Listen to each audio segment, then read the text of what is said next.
महोदय, उन्होंने जो प्रश्न किया उसी का हमने उत्तर दिया है। उन्होंने प्रश्न किया कि जो सेविका उनको 5950 रुपये दिए जाते हैं और जो सहायिका है उनको 2975 रुपया दिए जाते हैं। हमने उसको स्वीकार किया है कि हाँ इतने दिए जाते हैं। और उन्होंने जो मांग किया है कि 15,000 दिया जाए सेविका को और 10,000 सहायिका को, तो हमने स्पष्ट रूप से कहा है कि यह प्रस्ताव अभी विभाग के पास विचाराधीन नहीं है, क्योंकि यह योजना केंद्र प्रायोजित और केंद्र के द्वारा जो उसमें हम लोगों ने 5950 दे रहे हैं सेविका को, वह केंद्र के द्वारा मात्र 4500 रुपया दिए जाते हैं और राज्य सरकार उसमें जोड़ करके 5950 दे रही है। अब केंद्र सरकार से हम लोग बार बार मांग करते रहते हैं कि उसको बढ़ाइए, तो आप अगर केंद्र में है तो बढ़वाइए, हम लोग देने के लिए तैयार है, लेकिन राज्य सरकार अभी इससे ज्यादा देने के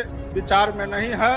और अध्यक्ष महोदय, इन्होंने कहा है कि यह संविदा के आधार पर, यह संविदा के आधार पर नहीं बल्कि यह है। आप माननीय मंत्री जी, मैं जानना चाहता हूँ आसन से कि संविदा पर आपके इन लोगों की सेविका सहायिका की बहाली है? नहीं, ये समाज नहीं, ये मानदेय पर सामाजिक कार्यकर्ता के रूप में है और इनसे हम लोग मात्र 4 घंटा काम लेते हैं।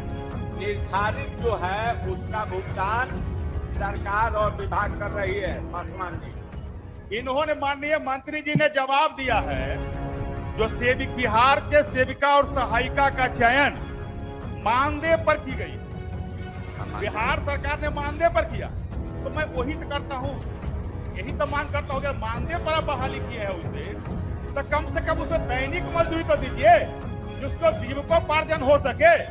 मानदेय पर बहाली की है। माननीय पासवान जी, केंद्र सरकार ने माननीय अध्यक्ष महोदय, थोड़ा सा संरक्षण चाहिए, बिहार का मामला है, बिहार का विषय। बोलिए ना।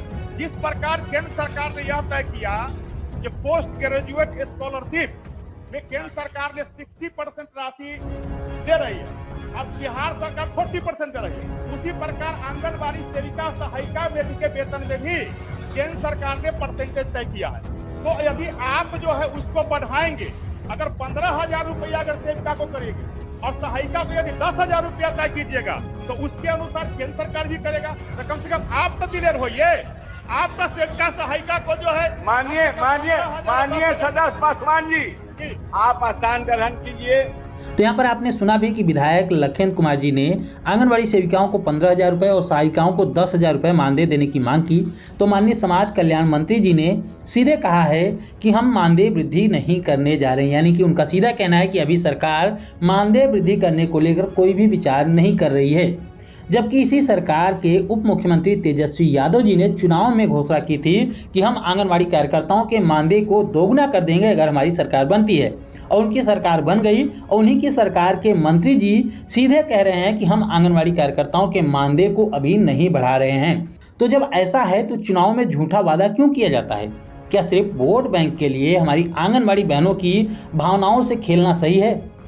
दूसरी बात, यहाँ पर कहा गया कि आंगनबाड़ी कार्यकर्ताएं जो हैं वो संविदा कर्मचारी नहीं हैं बल्कि समाज सेवी हैं, जिन्हें मानदेय के रूप में रखा जाता है, यानी कि मानदेय सेवी आंगनबाड़ी कार्यकर्ताएं हैं। यह भी कहा गया कि सरकार इनसे सिर्फ और सिर्फ 4 घंटे ही काम कराती है। क्या सरकार सच में आंगनबाड़ी कार्यकर्ताओं से सिर्फ 4 ही घंटे काम कराती है? क्या केंद्र बंद होने के बाद 4 घंटे तक केंद्र खोलने के बाद आंगनबाड़ी कार्यकर्ताओं से जातिगत जनगणना करवाना काम नहीं है? क्या आंगनबाड़ी कार्यकर्ताएं घर पर भी जाकर पोस्टर ट्रैकर एप्लीकेशन पे काम करती हैं, वो काम नहीं है? क्या रजिस्टर मेंटेन करती हैं, वो काम नहीं है? इसके अलावा तमाम अन्य विभागों के काम सौंपे जाते हैं, बीएलओ की ड्यूटी होती है, क्या ये सभी काम नहीं होते हैं?